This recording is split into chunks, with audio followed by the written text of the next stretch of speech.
विचार निरंकारी राज पिताजी, Los Angeles, USA. बहुत ही सुंदर विचार हैं, महत्वपूर्ण विचार हैं। आप इनको ध्यान से सुनना। Saints say with love.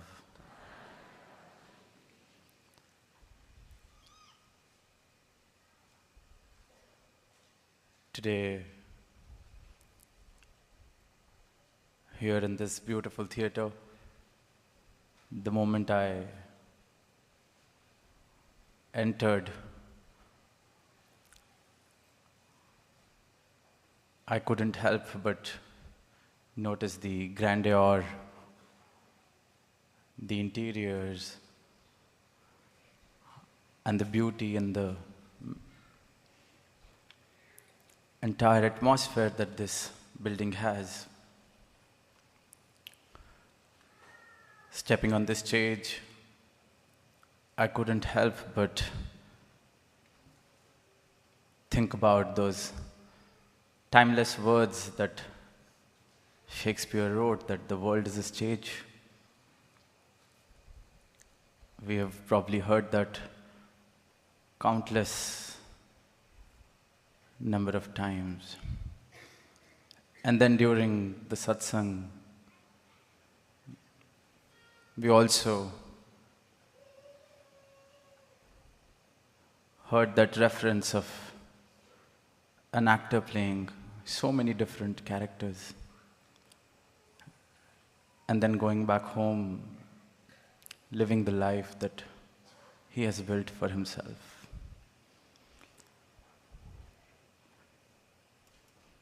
And I'm sure that even if that actor refused to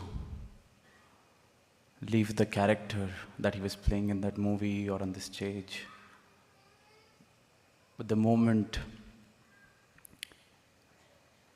he would have reached home, still believing himself to be the man in black, I'm sure a stern reminder would be served that the dishes from last night are still waiting for you. Or the kids are still waiting for you to put them to sleep how you promised. Or some other reminder, subtly or sternly reminding him of his true reality.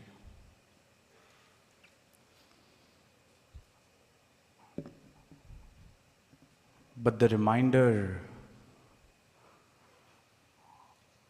of our reality, of who we truly are,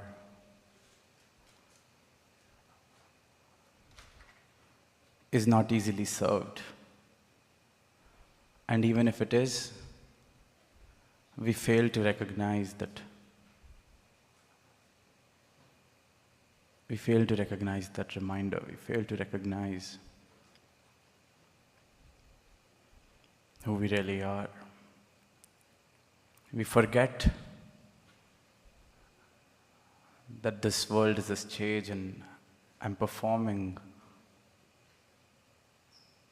I become so consumed with the role that I'm performing, with the life that I've built for myself, with everything that I possess, with everything that I own, with everything that I know, with everything that I believe as my identity, as my life, as my opinions, as my beliefs. I become one with them to an extent that no number of reminders can help me realize my true self. Because I believe my true reality to be the role that I'm performing. I forget the words that I'm merely performing. I become so attached to the life that I've built for myself. On our way to the theater, I was told that the great Charlie Chaplin has also performed here. And when we entered, I saw a few posters of Charlie Chaplin. And it reminded me of a very interesting article that I read some time back about Charlie Chaplin.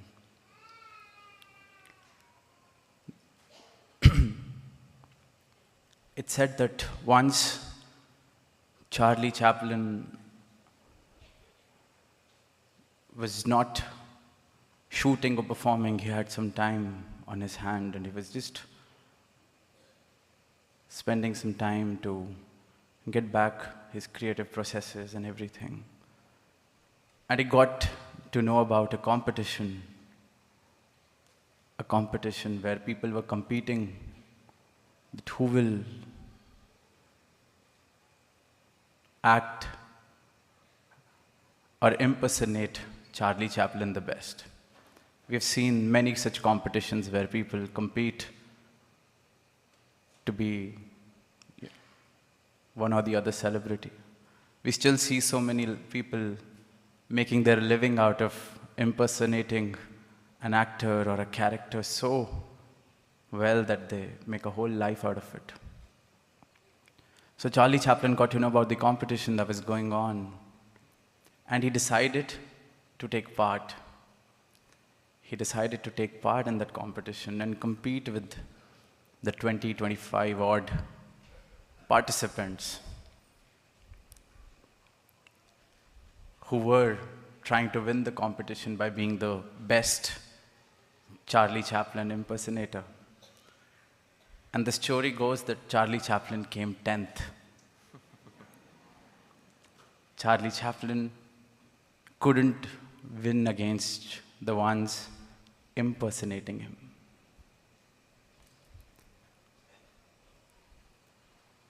And often in life, what we believe to be as true, how the judges there, they had a fixed idea of what would be the best impersonation of Charlie Chaplin. Whatever they have consumed from his shows, his TV footage, his films, or whatever material anyone out there in the public had. And they were judging on the basis of the notion they had of what Charlie Chaplin is. That when the real one came on stage, they couldn't even identify or recognize, let alone recognize. He was not even the top 3 Charlie Chaplin for them. He was 10th. And it is said that this is a myth, this is not true. But even if it was a true story, I wouldn't be surprised. Because this is what we as humans do. Our ideas of truth, our ideas of life, our ideas of what we are, who we are so strongly embedded in us that we cannot recognize the truth even if it is right there in front of us. Even if it is right there, staring to our face, shouting to ourselves. But the whole point is that truth never really sells itself. The truth never really imposes itself. The truth never really even speaks for itself. There are countless number of instances where someone who gained enlightenment refused to speak. And it was not because of the inability to speak. It was because the realization that even the best of my words will not do justice to what I have attained, to what I have realized, to the enlightenment that I have received. Even the truest of my words would corrupt the trueness of this ultimate truth that I have realized. And hence, the true enlightenment might be sitting right in front of me, and I will fail to separate it from something that is impersonating to be enlightened. We fall for the most articulate of words, we will fall for the most profound stories, instances. We would fall for something that qualifies as a miracle for us, because that's how we have defined miracles. But we still wouldn't find the truth, because the truth would be sitting right there, not imposing itself, not saying anything, because even mere speaking about the truth can corrupt it. That's how subtle this realization, this enlightenment is.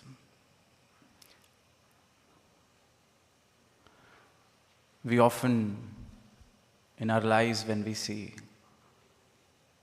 someone who loves us truly, deeply, but doesn't have a lot of superfluous words or big acts to express that love, we often are in doubt of that person's love as well. Because we are so used to those expressions, those loud expressions of love, that we have immuned ourselves from experiencing that subtle, true love which can't even use words to express itself. We have come so far from those subtle, true, enlightened moments. And this is where the question comes, how to go back to that?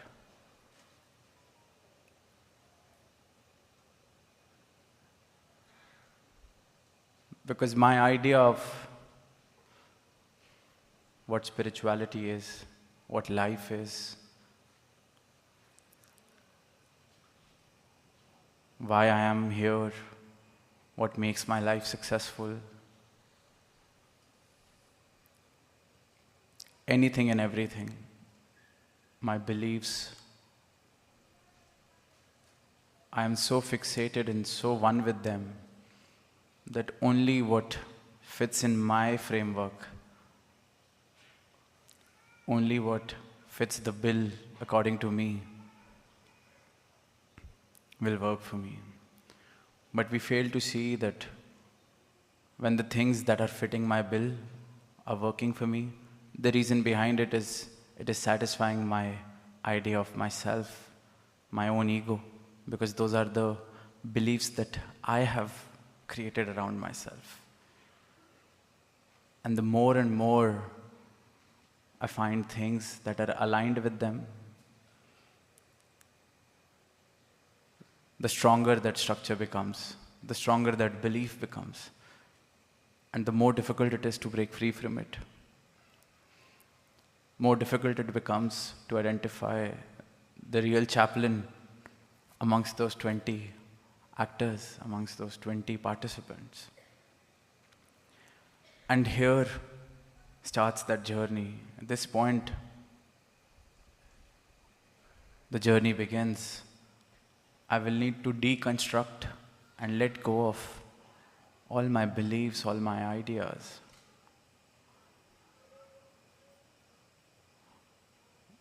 All the labels, all the roles that I'm performing.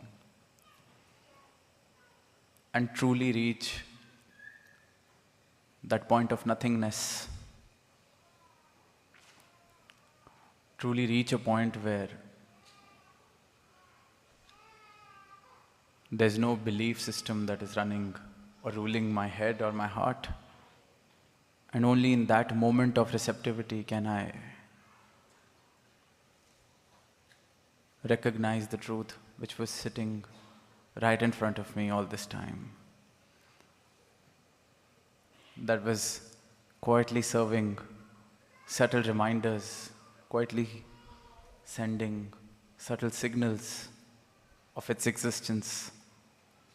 But I was so consumed with my own beliefs, with my own ideas, with my own perception of what Charlie Chaplin is, that I couldn't even spot the real one when it was standing right in front of me performing, being himself. And this ultimate truth, this ultimate realization, this ultimate grace, we are surrounded by it. We are living in it, floating in it. It is up to us to let go of our perceptions, of our frameworks, of our beliefs, of our own definitions. And the moment we do that, we will realize that we were always and we will always be surrounded by it and be floating in it. And life, saints, sages, anyone who has received this enlightenment, despite knowing that no words can do justice, they've all tried, because they all want the entire humanity to realize this truth and live a life in realization of this truth, because it is possible.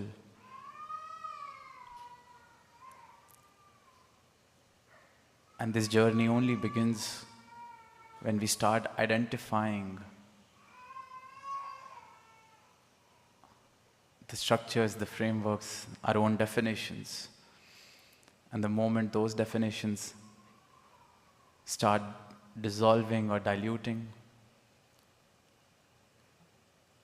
and the more they dilute, the more they dissolve, the closer we are to this ultimate realization. The closer we are to identify the true Chaplin on stage, identify him from the impersonators. And in the end, I would just like to seek blessings for the entire humanity, for all of us here. Because of this rigid beliefs, of the rigidity that we are often forced upon with, we see the divisions that we have created. We see the walls that we have built. Humans are fearing humans,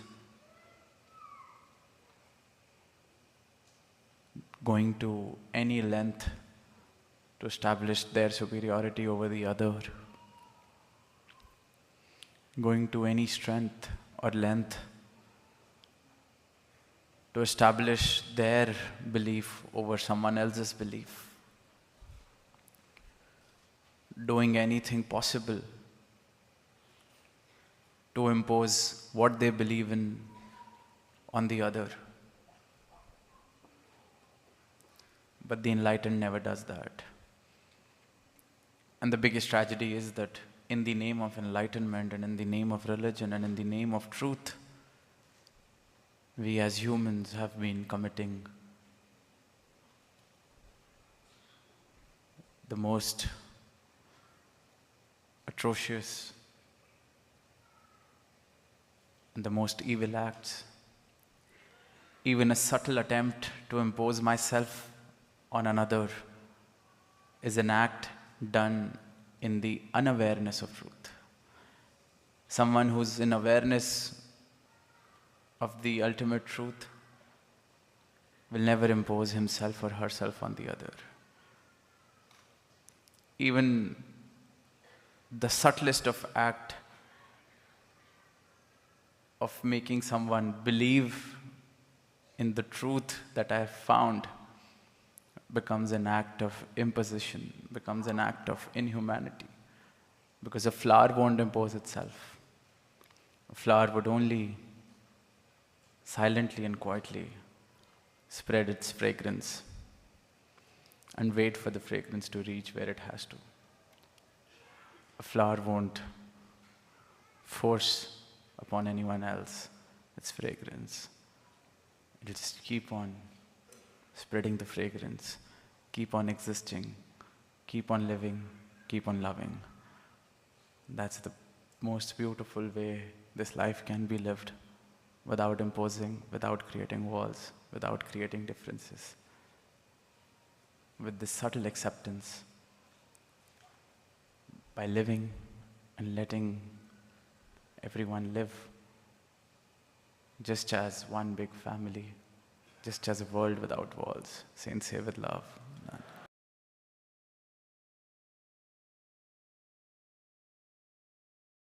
In Manglacharan, which is a humble